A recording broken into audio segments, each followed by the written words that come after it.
You're listening to Nick DiPaolo on the Riotcast Network, riotcast.com. Hi, kids. How are ya? Nick DiPaolo Podcast. Well, that's what we're calling it for now. I'm going to have to rebrand this whole thing since we're doing so well with the subscriptions and blah, blah, blah. You know what I mean? It's been a soft launch up to this point. And so I want you guys to come up with some ideas for names for the show.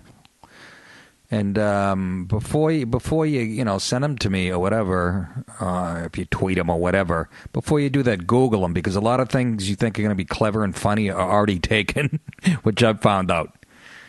So you check that stuff first before you suggest it. I don't know. And the winner gets a, free CD or whatnot, a pair of my dirty underwear, or a top hat I wore in high school. Something like that. I'll figure it out. How are you? Yeah, just back from my trip to Israel. I mean, to Foxborough. And, well, first of all, before I even do that, again, I want to thank the contributors, people contributing to the show. Other than their $3.99 a month, you guys have been very generous, and I appreciate all of it, because I do need it, let's be honest. Not a lot of money in the podcasting, not yet, but But a big thank you to Bill Faneri, who really generous contribution. Logan Allen also, and David Robitaille. I think those are the latest. Please don't get upset if I forgot, but every time I get one, I put it in my little folder on my phone or on my iPad or on my Mac or on my chalkboard. Anyways, thank you guys so friggin' much, seriously, for being so generous. I feel like the NPR TV show. Leah Bostanich has a new cookbook out, and for just $49.95. Mike Donovan, this comedian in Boston, used to do the funniest bit because he hated NPR and public TV, and he goes, they used to make you feel guilty while you're watching it, like Channel 2, PBS TV. That was what it was in Boston, public television. He used to go, look at you sitting there and not contributing, you one-way, self-centered cocksucker. That's what I feel like. But thank you for the contributions, guys and gals. You're terrific.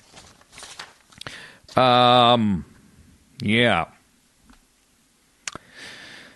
So, Foxborough this weekend. Boy, how did that go, huh? I haven't seen the Pats. I told you. Last time I saw them was Spygate at Giant Stadium or Jet Stadium, whatever they call it out there in the cancer-filled Meadowlands, where everybody who's worked there for the last 10 years end up with a lump on their ass. That's the last time I saw the Pats live. So I hadn't been to Gillette, which was embarrassing as a Patriots fan to not have been to that. And it was everything. The only thing that ruined it was the game. I can cross it off my bucket list. This Patriots place, it was everything that I heard. It was really friggin' awesome. First of all, let me talk about the comedy club, the comedy scene. Please support it. It's fairly new. And thank you guys for coming out, and girls. It was fun. It was a fun room. Got to work out a few kinks with the sound system and whatnot. But you know what? I'd do it again in a second. And it was really fun. And when I mentioned the podcast, the whole place clapped, which gave me a 3/4 chub. Sort of like when I'm looking at my wife as she's getting out of the shower. I'm only kidding. There'll be a half chub. Anyways, it was fun. It was a good gig. And I want to thank John Tobin and Brian Early, who's like the general manager of Patriots Place, for getting me these tickets. Jonathan Kraft, the son, is a fan of my comedy, apparently. Used to hear me on Stern. I know like Belichick's a big Stern fan. And Robert Kraft's, he lives in Brookline and whatever he did. And they give me these club seats. And my buddy said he used to get the same version of these seats in Miami. He knew a guy, and he says they have to be $3 to $5 grand minimum. I was in the Putnam Club, they call it, and it's just unbelievable. just huge cathedral ceilings with carving stations, people carving prime rib and lobster rolls and like 5 different bars available. You didn't have to wait for a drink. We get there a couple hours early. It opens 3 hours before game time, and I'm just going, this is everything I heard. And there's giant flat screen TVs everywhere, eating delicious food. I kept thinking of and then it looks out onto the field. It's about halfway up. The loge level, like with glassed in, and if you get cold, you can stay in and watch it there. It was just unbelievable. I kept thinking of the Romans, and when I went to Italy a few years ago, and you look and went to the Colosseum, and just thinking of that's what we are. We're modern day, just people eating, pigging out, walking by with 19 fucking feet high stacks of nachos and shit, and lobster tail, lobster rolls and pizza, and and then you go out and you sit in the seats like you would the Colosseum, the Romans, and give it thumbs up, thumbs down, and of course if you were doing that to the Patriots, big thumbs down. But the place was so impressive, and then all the restaurants and bars, and after the gig Friday night, the second show we had one Friday night, 2 Saturday. After the one show I did Friday night, and by the way, I get there and I see my face like up on a big flashing billboard screen next to the stadium. I know that's like I don't know. It was a thrill. I gotta be honest with you. I know that I'm at a fucking G-list celebrity, but to see your face, like when people are walking around Patriots play, flashing up on a big board, it was pretty fucking cool. Just feet away from the stadium and the parking lot. I looked up and saw this big, chubby, skinny face staring at me, but what are you going to do? It was bittersweet. I'm actually looking at it as I'm having lunch at this CBS scene, which is where the comedy club was, and I'm going, look at my chubby fucking cheeks as I'm literally eating like a BLT in a fucking vat of New England clam chowder. But unbelievable. What a place they built, man. Restaurants and bars. And after the show, like I said, Friday night, I went to I can't remember the name of the restaurant, but it was a northern Italian steakhouse. Damn it, I don't know what the name of it. But I had Kobe meatballs made out of Kobe beef. And then fusilli. Homemade fusilli with red cherry peppers and pancetta and this. Anyways, Jesus H. Christ, was it good? And then I laid down and tried to sleep after that meal. It was like I was having a miscarriage. It was just gurgling, and again, it has to do with my age and not the food. I couldn't stop eating the food. Matter of fact, I got a doggy bag, and I get back to the hotel. And there's no refrigerator, so I'm like, I got to eat it now. I'm eating fusilli with my hands. I had no silverware. What a fucking pig! What an asshole! And I felt it the next morning. But what a place, folks! Get up to Gillette, and if you get a chance, the Eagles fans did, and. Mother of God, it's massive. And then they have the Patriots Hall of Fame. First, I went and dropped $200 the minute I got there on Patriots paraphernalia, because I really didn't have any modern shit, Man, I went in there and dropped a deuce. And you'd think I'd give it out as gifts and stuff. No, I'm going to wear it all. Oh, I couldn't buy a Patriots. I couldn't buy a Tom Brady shirt because there's something about wearing a quarterback's number it's kind of gay. I just can't, as a former strong safety and somebody who's to to headhunt, and I just couldn't wear a Brady shirt. It's something you put on a broad, when she goes to bed with you or whatever. You can see your girlfriend or wife in it. For all of you who think I have that's just man crush, I couldn't do it. So I got a nice fucking hoodie and a couple of old school T-shirts that have the old Patriots emblem, with the center snapping the ball, which I used to laugh at that emblem. Yeah, nothing more athletic than a white center. But all kinds of shit. I bought the winter hat with a pom-pom like Brady wears. A couple, like I said, awesome T-shirts and Patriots hat. So you'll see me, wearing that shit around. But I did the whole thing. Went to the Hall of Fame. My buddy, the former cop from Miami, came up and flew up and met me, and I had the tickets for him. And we went to the Hall of Fame. You go in, and they have a 15-minute film on the history of the Patriots, and they intersperse it with highlights from back to the 60s. It was so well done. But it's being narrated by New England fans, like a couple of older women like in their 70s who've been following them since the 70s, and they found New Englanders, and they're interspersing it clips of the Patriots game with lobstermen, and they had them interviewing them, and they had the heaviest Boston accent. It was so well done. It showed fishermen, and it showed a guy, a cranberry farmer, and they're like, I can't imagine not going to the Pats game every year since 1970. I can't believe what it's turned into with Brady, and it's unbelievable. My grandfather, he didn't get to see the championships at belly. Just the heaviest. Me and my buddy were belly laughing. It sounded just like us growing up. It was so friggin' well done. It showed clips of Hog Hanna all the way to Vinatieri kicking that field goal. They didn't miss a fucking thing. To the Super Bowl stuff. And it was so well done. 15 minutes. And then you watch that, and then you go through the Hall of Fame. And I put some things up on Twitter. They have wax figures where you can get right in the huddle with Brady and shit, and you can actually hear him call a play. And they had interactive shit where you can kick a field goal that Vinatieri in the snow. You know how when you go to a fake inside driving range, you can golf and you can see how far you drive. It's one of those deals. And there was another thing where you get down a 3-point stance, and there's a defensive player in front of you like a poster, and then they call hike, and you fucking block them with your hands to see how quick your reaction time was. How sad is this? I couldn't hear the guy going hike, hike, hike because my right ear. I lost some hearing in my right ear when I saw a Ted Nugent concert when I was 15. At the Cape Cod Coliseum.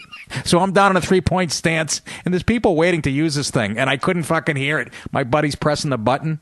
So the guy goes, Odd said, hike, hike. I couldn't fucking hear it. Kept jumping off sides, and then I just swore and got out of there. People were laughing. And Patriots place. Anyways, friggin' awesome. And then the game really put the damper on it. I put on about 8 pounds while we was sitting there. We got there 3 hours early, and tremendous. Robert Kraft, God bless you. I mean, because I'm so old. I went to the Patriots when it was called Schaefer Stadium in the 70s and saw the shittiest, literally aluminum. It was all aluminum benches.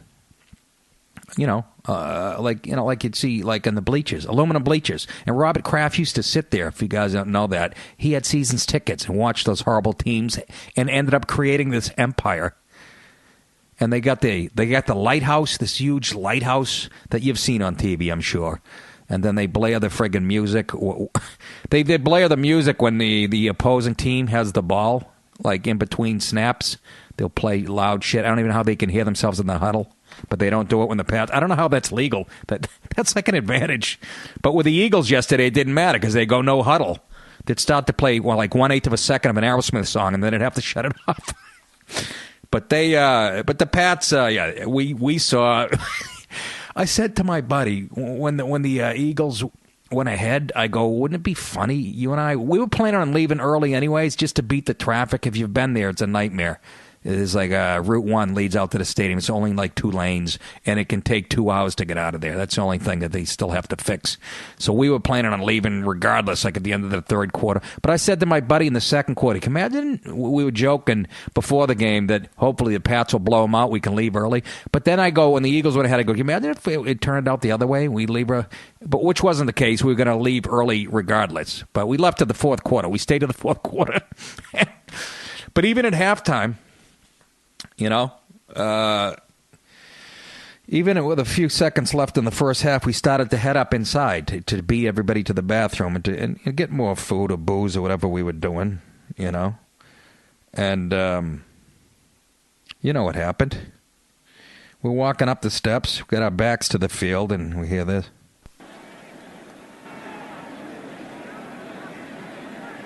You just can't put into words. And this is blocked by Philadelphia, and it will lead to a touchdown. I didn't even look back. I didn't even want to fucking look back. And my, oh my, how that changes the complexion of this game. Yeah, does it ever. Who would have guessed, huh, folks? But everybody's so excited, all the Patriot haters. Come on. Again, it doesn't bother me. As soon as we get Gronk back and Edelman, but, and Dante Hightower. But you see, they're just depleted. But still, they played horseshit. The special teams sucked. The defense was soft without Dante Hightower in there. And I don't know what's going on. Teams are running sweeps, like high school sweeps, and getting 10, 12 a pop. Let's fucking fix that, folks. But don't get too excited because, let's be honest, we're missing everybody. From Dion Lewis, a leading rusher, gone for the year. Edelman with a broken foot. Gronk out. Hightower out. Jamie Collins just came back for the first game. And Nate Solder, our perennial all-pro offensive lineman, gone for the year. But, you can't have it both ways. The Patriots, that's they say about Belichick, next man up. Well, what the fuck? Apparently he's next man out. Brandon LaFell has got to learn how to run a route. Anyways, congratulations, Eagles. I like Chip Kelly and people, counting on him being canned at the end of the year and stuff, which still could happen, whatever, but I think that would be a mistake. But anyways, they fucking whipped the Pats, and me and my friend are just laughing because it was a perfect weekend, and we're like, we saw the worst beating they'd taken in years. Anyways, a couple of flukes in there, though. The deflect, interception, bounces off a guy to another guy in the end zone. A guy goes 99 yards. How about Brady trying to chase the guy down? We were laughing our balls off. He is as white as they come, isn't he? But then what is Belichick the genius? Right after you see how slow Tom Brady is, like 2 minutes later they do that trick play to Brady. Who would expect you're going to throw to a guy who just showed himself to be one of the slowest guys in the league? Anyways, congratulations, Eagles. But we'll see you motherfuckers in the playoffs, Denver or whoever. Hopefully. Had a great time at the club, too. Like I said, the comedy club, comedy scene. Check it out. Well, a lot's gone on since I talked to you last. San Bernardino, right? I can't even keep track. But I believe that happened after I talked to you last.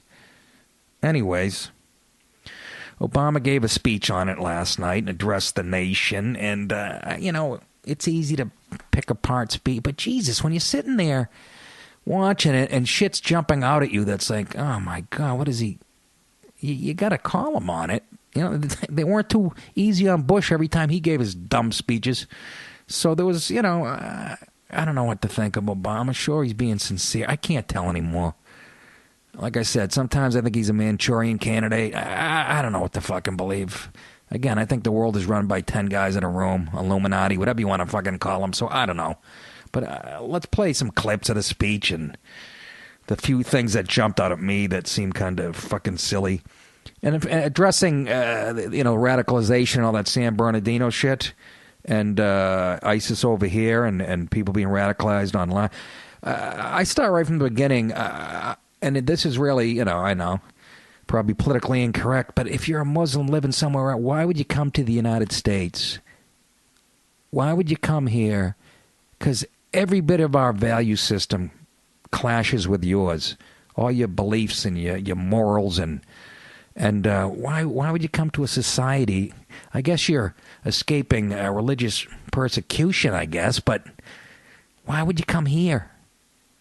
Why don't you try sandals in the Bahamas? It's very nice. They're all inclusive. No pork if you don't want it at the hotel. No, but why would you in the United States, where sex is out in the open and liberal, and we're proud of that, and that's where I start from. That my little suspicion about the whole Muslim thing. You come to a country where everything you hold dear clashes with our society. So I don't understand. And the San Bernardino thing in particular, the thing that bothered me most is the neighbors admitting they saw all kinds of suspicious shit but didn't want to profile. There you go. And that's at the crux. That's at the crux of political correctness. That mentality is going to get so many people killed and has gotten so many people killed. Didn't want to be caught profiling. When are we going to get over that horse shit? Prejudge, profiling is just good cop work. If you see something, say something. Yeah, that's fucking profiling. That's how you stop this mentality. It's been driven into our DNA, into our bones. That's the worst thing you can do. And that's what they came out and said that, right? Came right out and said, well, I don't want to be a bigot. I don't want to profile my neighbors. Fuck that. I'm on the horn toot sweet to the FBI. Just these two people's names, last names, would have been enough for me to follow them around. How's that for prejudice? How is that? I'll tell you how it is. It's how you stay alive. You know? And again, I'll say it again. I lived in Astoria. I was surrounded by good Muslims, and I don't doubt there's, good Muslims. A majority of them probably. But the point is, when there's bad ones sprinkled amongst, whether it's here or anywhere else in the world, sorry, you got to start doing stuff like profiling. And as far as surveillance, undercover work at Moss, they don't want that. That's very anti-American, Obama says, and everybody else. All right, well, then we won't go undercover. Just have a cop or an FBI guy go to every mass. At every mosque, have one guy assigned to go to every mass. That's his job. And we tell them, well, we're just coming in to go to mass. And, you know what I mean? Don't do it don't do it stealthily. Just have an FBI guy sit in the front row taking notes. You know what I mean? You know what I mean? If it's the undercover, the sneakiness about it that goes against the Constitution, we'll just go, I'm coming in. I'm going to mass. I'm starting to like this. You know what I mean? Are you with me on that? Anybody? Huh? Just have a guy, FBI guy, sitting right up front there and, with a yellow legal pad as he's listening to, the Edgy Maroon. And just go, excuse me? What did that mean? What part of the song? What does that mean? What did he just say there? That sounded fucking creepy. What are you guys up to? What the fuck are you doing? What does Tangay mean?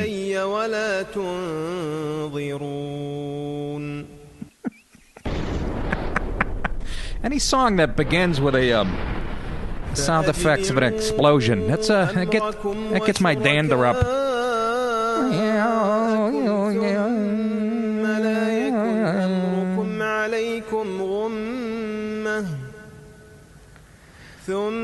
It's kind of a beautiful song.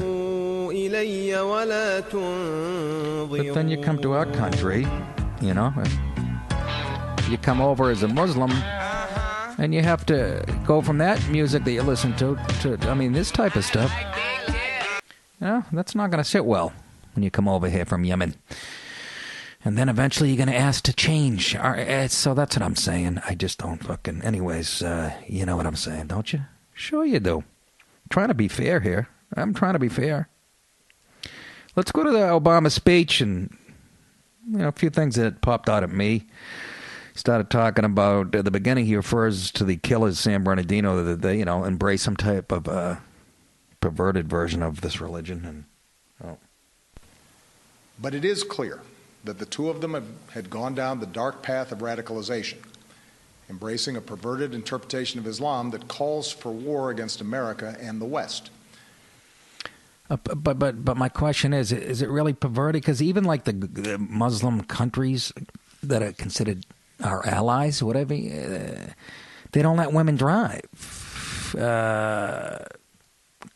Clitoral mutilation. Stoning gay people. And those are like in the moderate Muslim countries, right? Or am I wrong? I think I'm right. I think I am. So is it really perverted? When you start shooting people up, obviously. But I'm just saying, even the good, the more moderate views of this religion kind of give us the creeps here in the West. Don't it?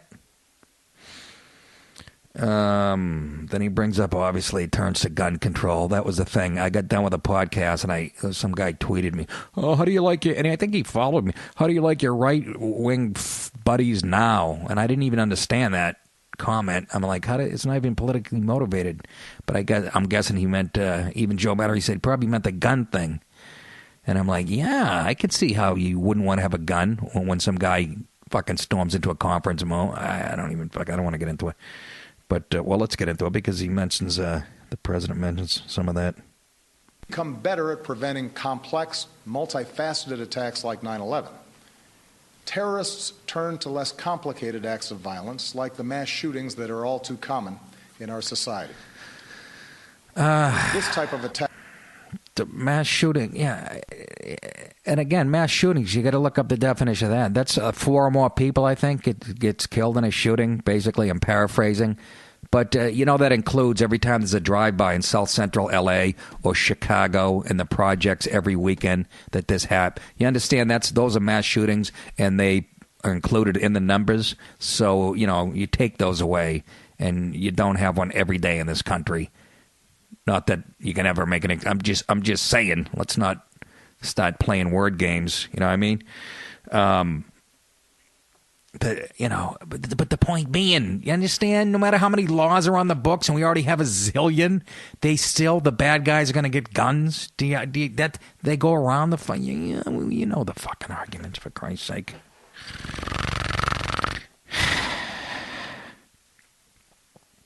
And then he went into some steps to take out ISIS. I think that was he started to outline his strategy that should have been implemented about fucking 14 months ago, but let's listen to those. First, our military will continue to hunt down terrorist plotters in any country where it is necessary. In Iraq and Syria, airstrikes are taking out ISIL leaders, heavy weapons, oil tankers, infrastructure. Oil tank? Now, I heard, and again, I get this from multiple sources, not just right wing or left wing on the internet and newspapers. They were saying, and it was people that, like in the Defense Department saying we weren't blowing up oil trucks with ISIS guys in them. First of all, we were dropping pamphlets telling them, giving them like a 45-minute head start.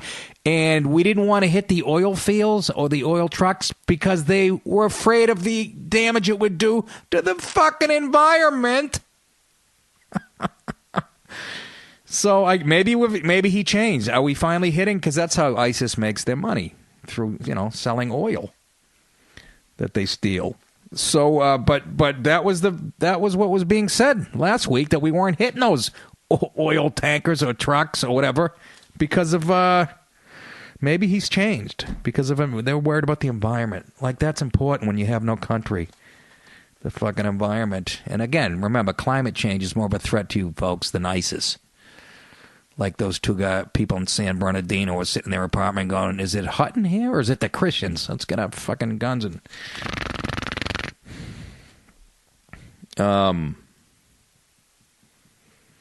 And then he got into more about the how we're going to go about, arming our allies, I guess, or whatever. We will continue to provide training and equipment to tens of thousands of Iraqi and Syrian forces fighting ISIL on the ground, so that we take away their safety. That's the other creepy thing. So we're arming, like the Arab Spring. Remember, we were arming people. We didn't even know if they were our allies or not. Just giving guns and shit. So they can have all the guns they want over there. We can give, we're supplying, but you can't. You U.S. citizens, there's too many guns. You can't. But we're giving them to, like I said, we don't even know who the good and bad guys are. It's such a clusterfuck over there. But we're arming people but we're so anti-gun over here, and we're worried about people. And every time this whole thing turned into a debate, about gun control, every time it happens and Obama gives a speech, the fucking sales go through the roof for guns because people think, eventually he's going to outlaw. And it happened again. That must burn his fucking balls every time that he gives a speech like that. And the NRA, their commercials, they're not playing around. I'm watching one the other day. It was like a young black kid, and that's how these NRA commercials, they're really good. I don't know who does them, but they start talking about the Constitution, defending my right, blah blah blah. And it's a young black kid, and then he comes at the end. He goes, "I'm an NRA member," which sort of goes against type. You think, everybody wants to think Timothy McVeigh types. So they're really, their marketing is tremendous. If I maybe get them involved to market this show. But But that's the thing. We're arming people over there, but over here we think we have a gun problem. Bullshit. Well, there's 6 guns for every person in this country. Okay, let's make it 10. Since people are coming over here and shooting us up innocently and shooting people up at a cafe or blowing people up at a Boston Marathon, yeah, everybody should be carrying. I know that's going to make fucking people crazy. But, and every once in a while, yeah, you're going to have an incident. But, I got to believe that's why they're taking the time getting over here. They know we're armed to the teeth, the average guy. Holy shit, my breath. Is it this microphone? Mother of Christ. It's like a bad can of tuna. What the fuck? And then he talked more about working with our allies, and listen to a few of the countries he mentions.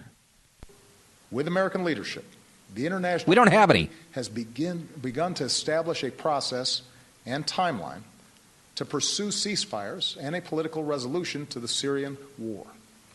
Doing so will allow the Syrian people and every country, including our allies, but also countries like Russia, to focus on the common goal of destroying ISIL, a group that threatens us all.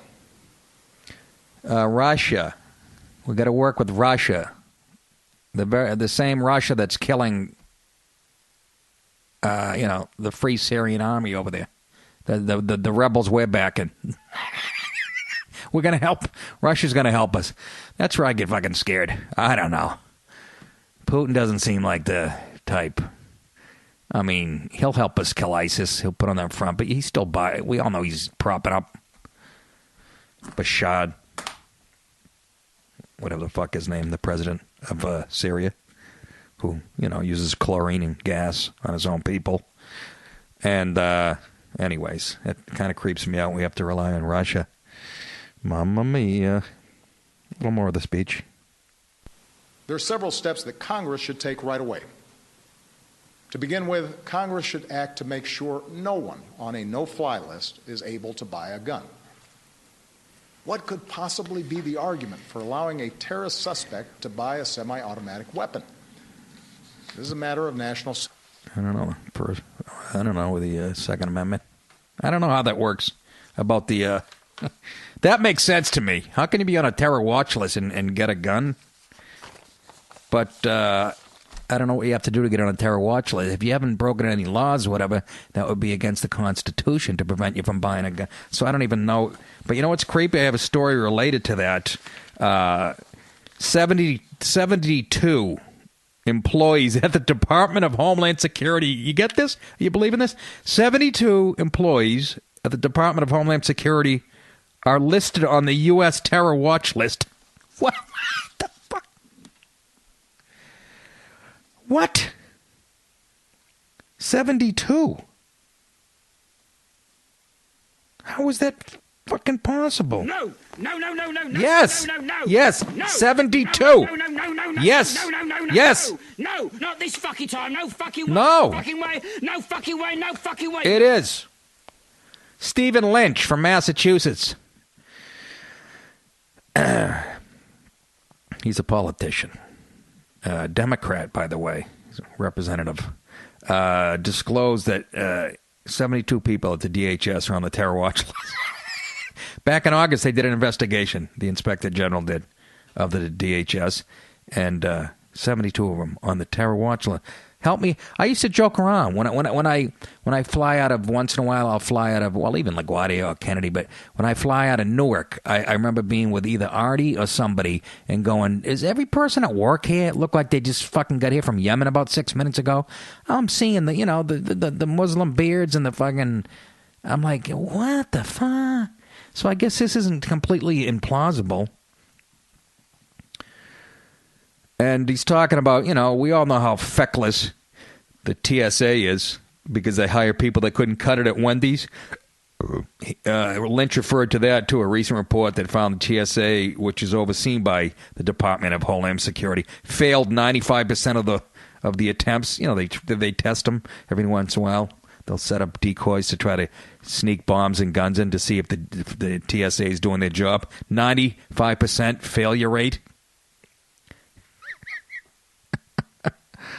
He said he has very low confidence in DHS based on its many failures over the years, and for this reason, he voted in favor of recent legislation that will tighten the vetting process for any Syrian refugees applying for asylum in the United States. Yeah, I would fucking think so.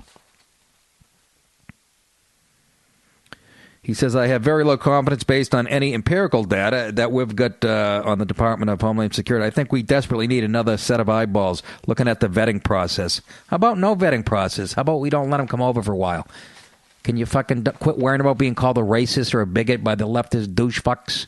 Can you? For 5 minutes and just moratorium on all, both illegal and legal immigration for about, 10 years till all the fucking 80,000 different cultures assimilate to our way of life. Is that, again, I was never a huge Trump fan, but he's really making me fucking want to pull the lever of him. He goes, I have even lower confidence that they can conduct the vetting processes in places like Jordan, Belize, or the Syrian border, or in Cairo or Beirut, where they keep birth records by writing the kid's name in the sand or on a piece of toilet paper or, with a rock. It's, I don't know, seems pretty easy to me to stop. Common sense. So we're going to review the visas. Did I play this yet? Maybe I did. I don't know. There are several steps that Congress should take right away.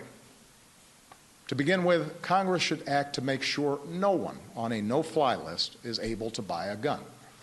Yeah, I just did this. What could possibly be the argument for allowing a terrorist suspect I just made the argument. I just made the argument. This is a matter of national security. Yes, it is. But I don't know how we're going to... That's the thing. People in the government... This isn't just me. There's people in the government under his watch coming out and saying, we don't have a vetting process. And then somebody will come out and say, yeah, we do. We got a very stringent. And then you get Loretta Lynch, the person who replaced Eric Holder, who's going to, ready to persecute anybody who talks anti-Muslim. What the fuck? Oh, my goodness gracious. Hell are we. Anyways, those are the few things that I saw in the speech that seemed like, contradictions that jumped out. And I don't know, folks. This next election, think there's anything riding on it? 72, I don't get it. How can you have 72 employees at the Department of Homeland? They're in charge of keeping us safe, and they're on the terror watch. Well, what do they do to get on that list? Can I see that, please? Can I see what the fuck they did? And we're going to seal the border with Turkey. That was part of the other plan. He mentioned that one of the steps is to seal the border with Turkey. You going to do that? We're going to seal that to keep the bad people from going into Turkey from Syria. But over here, we're going to bring 100 and how many? 10,000 to 100,000, 120,000 refugees over here. Make sure they don't get into Turkey, but that's all right if they come over here. What the fuck? Did he really say that? Let me hear that again. Third, we're working with friends and allies to stop ISIL's operations, to disrupt plots, cut off their financing, and prevent them from recruiting more fighters. And feet. Since the attacks in Paris, we've surged intelligence sharing with our European allies. All three of them. With Turkey to seal its border with Syria. Yeah, he did say that. Seal that border, but not this one. If I can give them guns, but don't give me... Every time I hear him speak, I just get sick to my stomach and I have to run in the back. Oh, mama. Mama.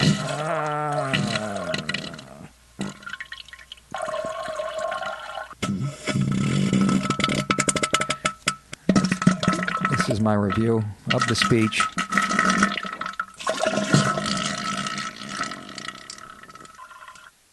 That's a rebuke of the speech if you didn't pick up on the tongue in cheek. Cock-a-poo-poo-poo-poo-pee-pee. Da-da-da-da-da-da.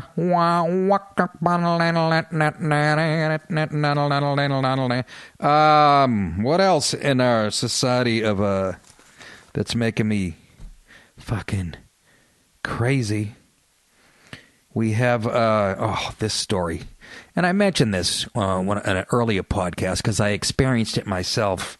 People are faking disabilities to fly with their pets. You know, people use pets as an emotional.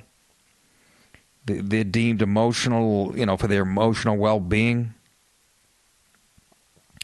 You can bring a pet on and say it's for emotional support, which some people have mental issues. I get. But now, obviously, and you could see this coming a mile away, people are taking total advantage of it. People that are completely fine are bringing dogs on and shit and saying, it's my emotional support dog. And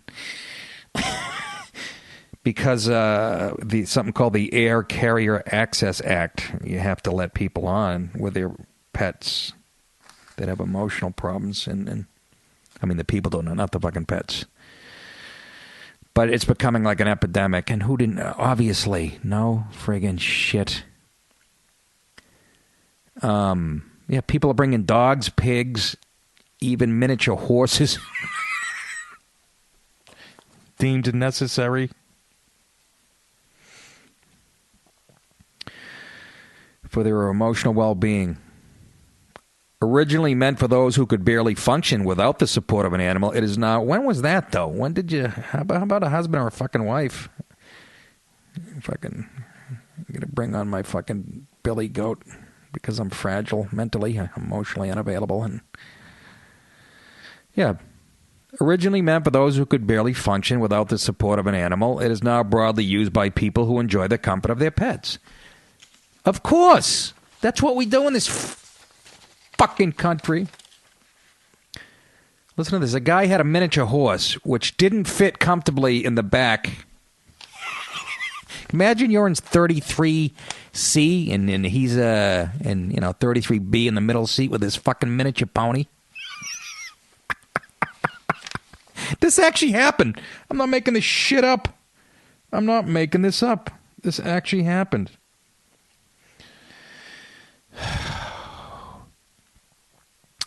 So his horse didn't fit in the back of the plane, so they put him in first class. That's a good idea. Can you fucking imagine? I can't sit next to somebody who's chewing loud without going crazy. Now I got a miniature fucking horse. Are you... How?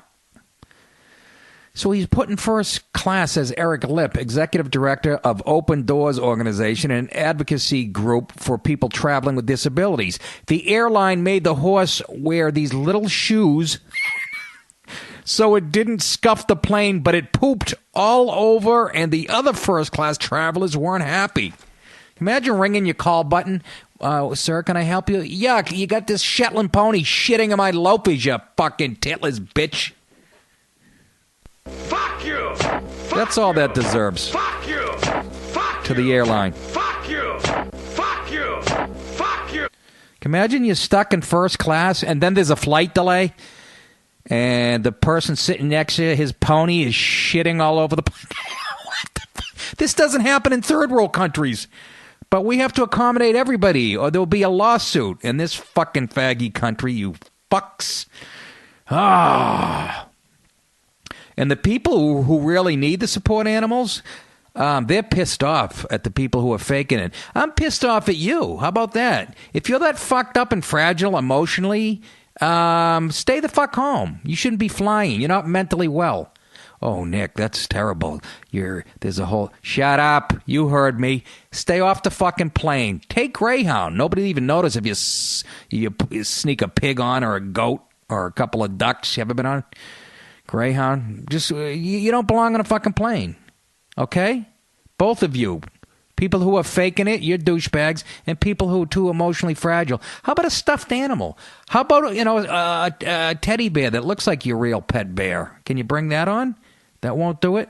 I was talking to I told you I talked about this on a previous episode, and this flight attendant, very gay guy, black guy, very nice though, had me belly laughing. He was telling me stories. Somebody brought on they had like a mannequin with them, and the guy that had the mannequin, or the woman, it was a woman that had a mannequin, insisted that he, the flight attendant, address the mannequin. In other words, when he asked her if she wanted something to drink, or whatever, a snack, he had to ask the man. And I said, please tell me you didn't do it. He goes, I had to. I would have got fired.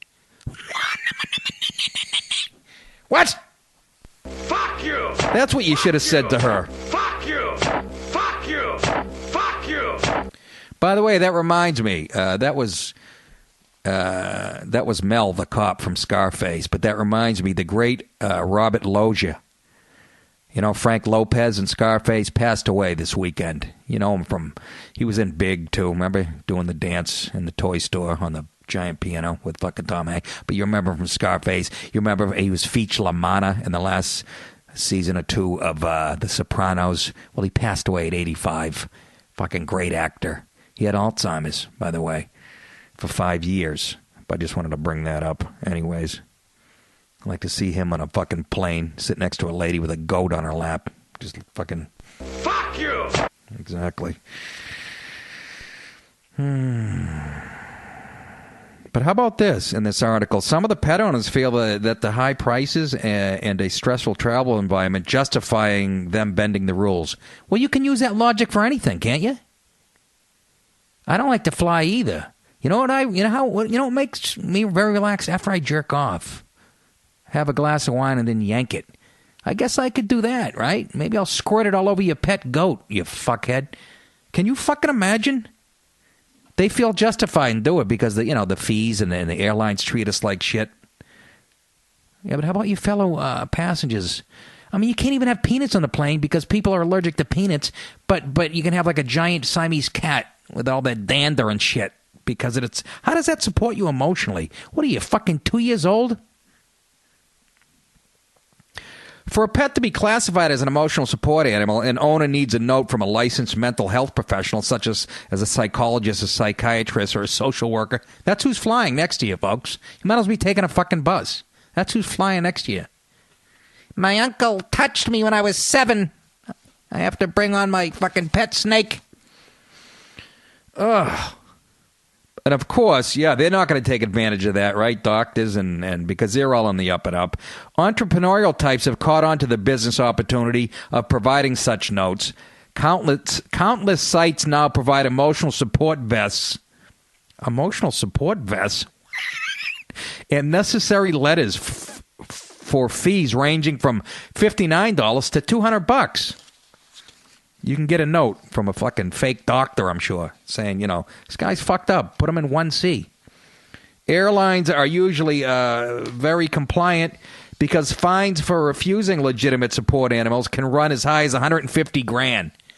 I wonder if any of the airlines has paid that. There must be cases out there. And, I could have Googled it before I talked about this. That would have been fucking, a nice thing to do, Nick. Yeah? Well, what do I think I got all day? Fuck you! Fuck you! Fuck you! Fuck you! Imagine you settle down in your seat, you paid for a first class ticket, you're paying like $1,000 more than everybody else, and you just fucking bite into your bag of Cheez-Its and you fucking hear this. Dog sniffing at your nuts. You're just trying to finish your fucking warm ginger ale. Then you just step on its neck, and then they have to land the plane.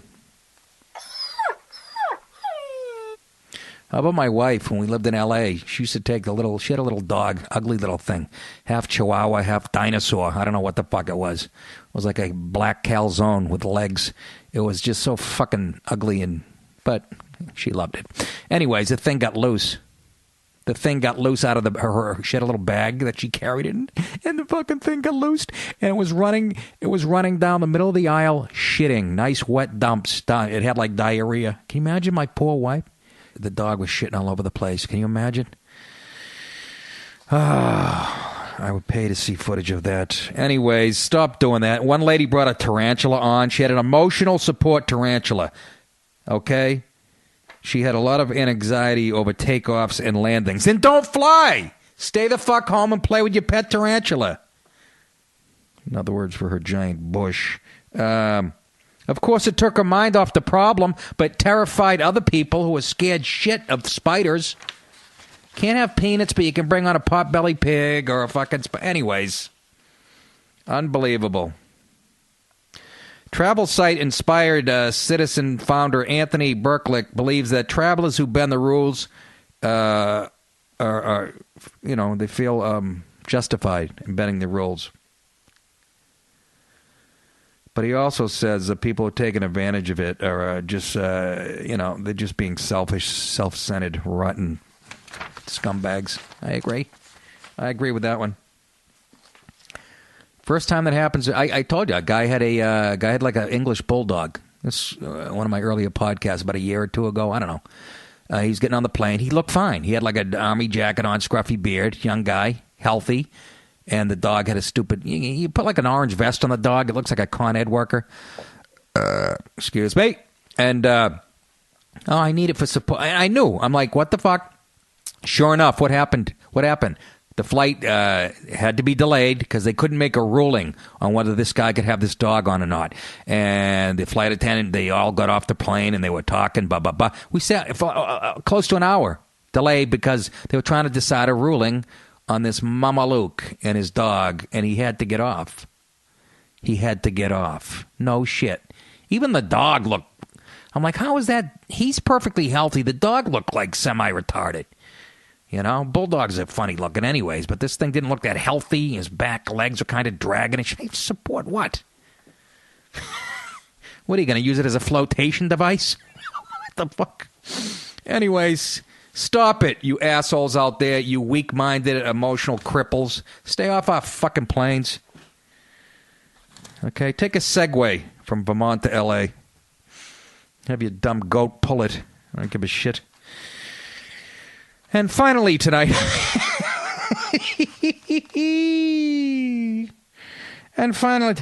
I'm getting so sad. Let's play this song. This is the mood I'm in. With all the terrorism and people bringing goats on planes.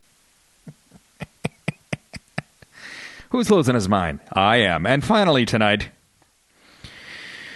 the feminists, once again, are just fucking retarded, and you know that. And not all of them. I mean, they had good intentions when they started, but it's turned into this man-hating machine that I can't get my mitts around. You know what I'm talking about?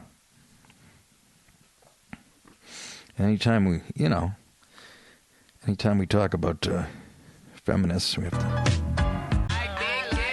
Last week, the National Women's Studies Association membership voted to boycott Israel. No shit. They say we cannot overlook injustice and violence, including sexual and gender-based violence, perpetrated against Palestinians and other Arabs in the West Bank and Gaza Strip, within Israel, in the Golan Heights. They're taking the side of the Palestinians. The imperial politics of nation-states like the United States, Israel, and Palestine. Panelists include former communist Angela Davis. Of course it did. They vowed to get the association to boycott Israel. And, of course, now they've succeeded. And this woman, Phyllis Chesler, this is in the New York Post. I guess she was a feminist back in the day. And she's saying how full of shit today's feminist group is and how wrong they are, specifically here. She says this association, she's talking about the National Women's Studies Association, doesn't condemn, for example, the atrocities being practiced by Hamas, ISIS, Boko Haram, and the Taliban against Muslim women, children, and dissidents, and against Christians and Kurdish women. And, you know, ISIS turns any chick they capture into a sex slave, and they ignore all that shit because they're batshit fucking crazy. You know how fucking... They're fucking nuts, and she's right. This is an old feminist broad that wrote this, by the way. But, you know, she's still got her head on her shoulders, as opposed to today's young feminists like this chick here that you're familiar with. But we told you he's an Article 4 free inhabitant, so he does not have to have a license. This is on recording. Article 4, free inhabitant, pursuant to the Articles of Confederation. You can look it up. It's in the United States Book of Codes. It is your laws you have to follow. All right, I will do that. She's talking to a cop. We played this last week. Article 4, free inhabitant, pursuant to the Articles of Confederation. Put the camera down for me. Is that if it records, that's fine. But I don't want you holding anything. No weapons. No weapons. All right. No. Okay. So what I'm going to ask you to do is the same thing. Get out of the car? Yes. No, I'm not getting out of the car. Oh, grab her by her scruffy neck. Well, I am going to tow this car. Tow her fucking head off her shoulders and kick it down the street. Towing this vehicle. Well, if you go get your superior, he'll clarify that he can be set free because he does not have the license. Happen right now, young lady. So either you're going to come out of the car on your own free will, or I'm going to assist you. Almost makes you think ISIS has a point. Walk down to that house. No, you are not free to leave right now. Are you saying you have authority over me? Yes, I do. You have proven authority over me. Yes, I do. How did you do that? The County of Imperial through the sheriff. You do not have authority over a human being, over a free inhabitant. Do you want to argue the point? You need to go look up your laws. I don't have to look at anything right now. What I need to do is get you out of the vehicle. And if you have identification, please hand the identification over to me. No. Identify yourself to me. And I'm not going to step out of the vehicle. All right. Well, you are impeding my investigation. You are delaying me, which is a penal code violation in the state of California. That law only applies to U.S. citizens. Well, what the fuck are you? Of? I am not a U.S. citizen. Well, see, this is today's I am a free feminism. inhabitant. I am of the earth. I do not belong to any corporation. I do not belong to any country. Yeah, but as long as you're in the sovereign states of the United States, she's not subject to our laws. And laws. See, and you have certain protection. a free Listen to this. is they are allowed to. They're free people. They have all of the rights of a U.S. citizen without following any of their laws. Well, that would just be pure anarchy if that were the case. No, because we're peaceful people. We're peaceful people. You go call them up and ask them, and they'll tell you exactly what I'm talking about. Well, I don't know who to call. Your superior. Well, I am a superior to a certain extent. So call your superior. Well. Anyway, she starts screaming rape, literally. I don't want to, because we played it last time already, but she literally starts screaming rape.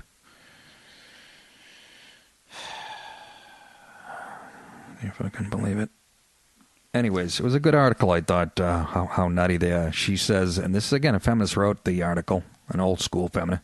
This women's studies group isn't boycotting the honor killings among Arabs in Israel, on the West Bank and Gaza, and among Muslims in the West. They aren't condemning the forced face and body veiling. I'm sort of for forced face veiling.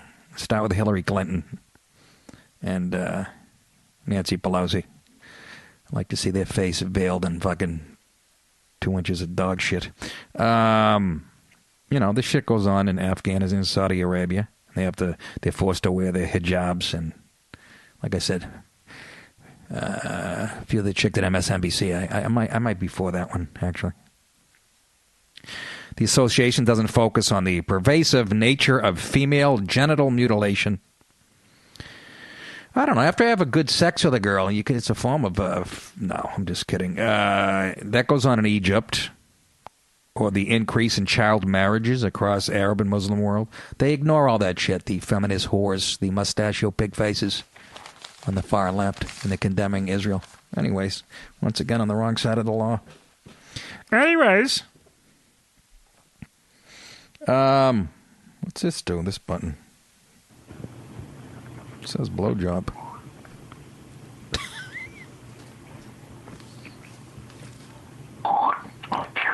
Oh, this is Hillary.